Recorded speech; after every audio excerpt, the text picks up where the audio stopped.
ভাবছেন কীভাবে বানাবেন মোগলাই পরোটা?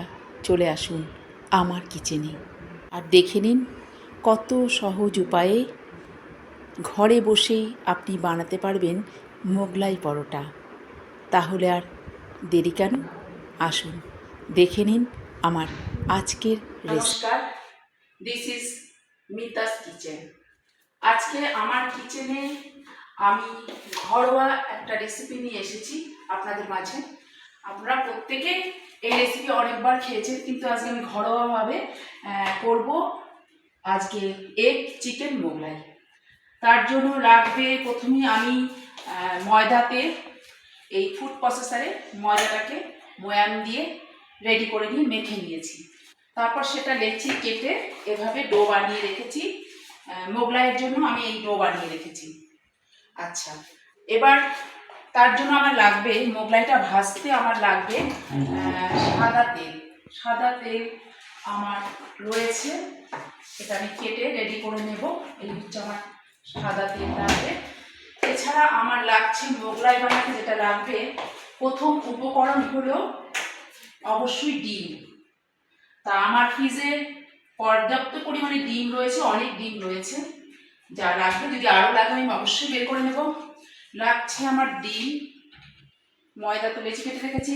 আচ্ছা, এর সঙ্গে আমার লাগছে কাঁচা লঙ্কার কিমা করে রেখেছি আমি, রয়েছে আদার কিমা, এগুলো সব ডিমের মধ্যে যাবে।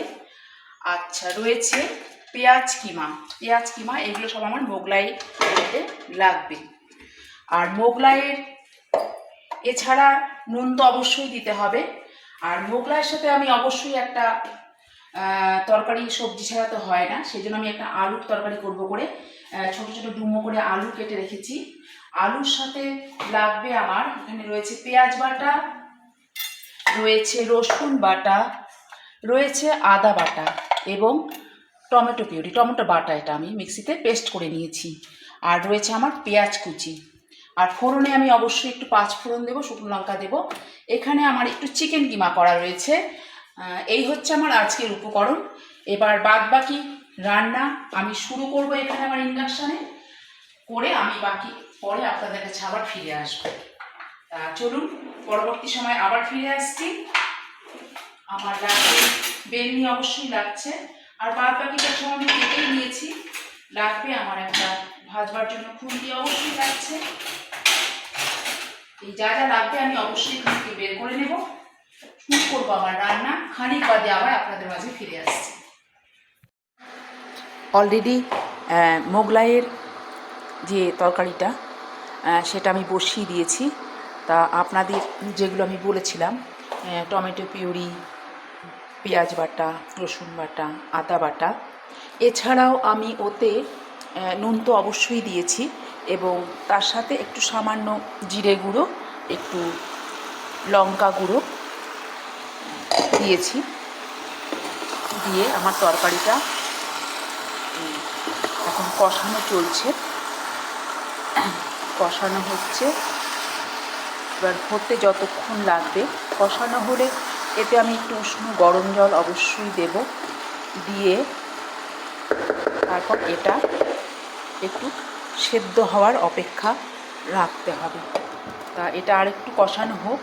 আর এখানে মোগলাইয়ের জন্য একটা বাটিতে আমি পেঁয়াজ কুচি, আদা কুচি, লঙ্কা কুচি, একটু সামান্য নুন নিয়েছি।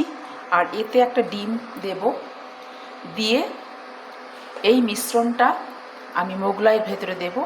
আর যারা চিকেন খাবে অবশ্যই তাতে চিকেন দেব, আর যারা চিকেন খাবে না শুধু এতে এগ দিয়ে মোগলাইটা করা হবে।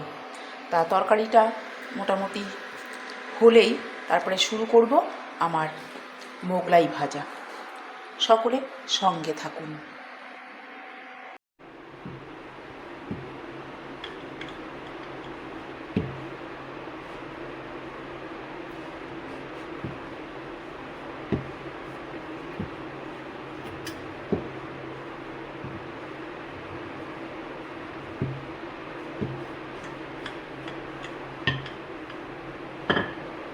প্রথমে লেচিটাকে কেটে নিয়েছিলাম, আগেই বলেছি।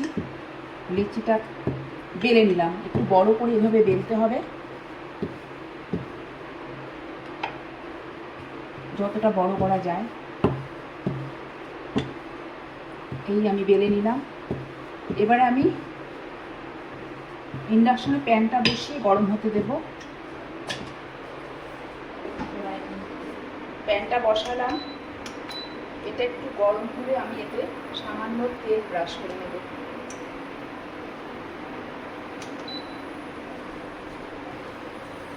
একটু তেল দিয়ে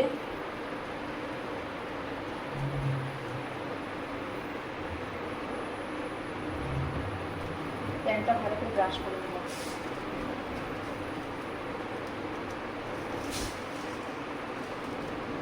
একটা বাটিতে আমি সব কিছু আগেই দিয়ে রেখেছিলাম, পেঁয়াজ কুচি, লঙ্কা কুচি, আদা কুচি এবং নুন, তাতে ডিম দিয়ে এটা ফেটিয়ে নিলাম। এটা ভেতরে পুরটা মোগলাইয়ের ভেতরে দেবো। চিকেন খাবে, এগ চিকেন মোগলাই, তাদের চিকেন দেওয়া হবে। চিকেন কিমা করা আছে, শুকা চিকেন, সেটা দেওয়া হবে। এটা শুধু এগ রয়েছে। এটা হয়ে গেল। মোগলাইটাকে যে বেলে রেখেছিলাম এইভাবে এটাকে নেব, ঠিক এইভাবে এটাকে ধরতে হবে।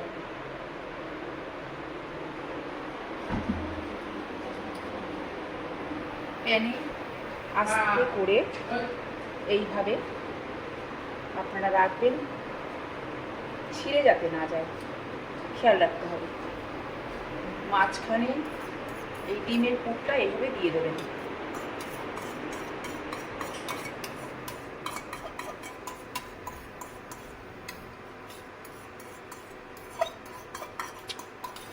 সম্পূর্ণ পুরটা আমি দিয়ে দিলাম ভেতরে। এবার এটাকে ঠিক এইভাবে মুড়তে হবে।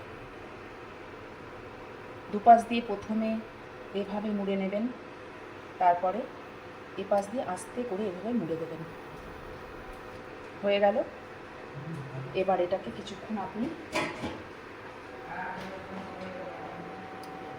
হালকা আছে স্ট্যান্ডিং টাইমে রাখবেন, পরে এটাকে উল্টে দেবো। বলতে থাকো, পরে অডিও মিউট করে দেবো। পেঁয়াজ কিমা, বলেই করো, চাপ নেই। কাঁচা লঙ্কার কিমা অলরেডি দিয়েছি আগে, আবার একটু দিলাম। আদার কিমা, সামান্য নুন, যেহেতু ময়দায় আমার নুন দিয়ে মাখা ময়দা, নুনটা একটু কম দিলাম। আর আমি এতে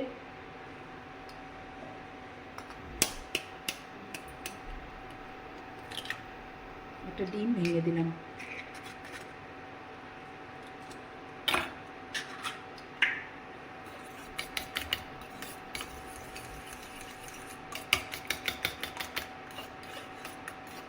ভেতরের পুরটা রেডি করে রাখলাম।